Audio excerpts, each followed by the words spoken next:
Eh, nakalas ko na itong differential, no, na stock. Tapos, yung nasa plastic is yung LSD o yung limited slip differential. So, kaya nga pala papalitan to dahil nga pang racing yung sasakyan. And, maganda ito kapag halimbawa sa mga cornering. Tapos, nakakatulong din itong ma-maintain yung traction. So, goods na goods yan, lalo na sa pang racing. Tapos yan, tatanggalin natin yung mga bolts. Tapos, ililipat lang yan.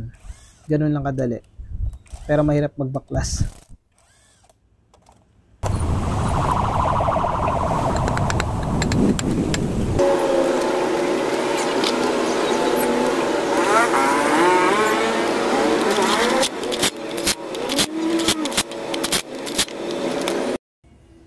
And nailipat ko na, tapos tinor ko na rin yan para sigurado tayong pantay yung pagkakalapat.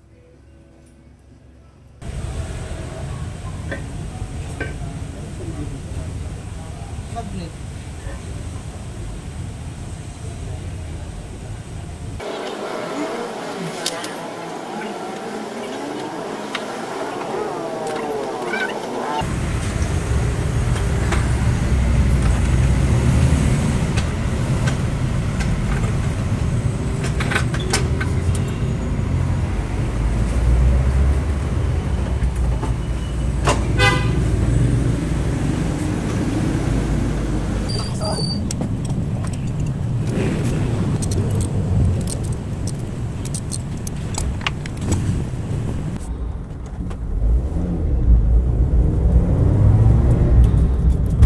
Uy, multog.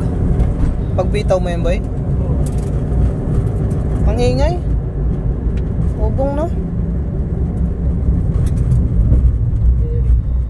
Wow, mahal yan.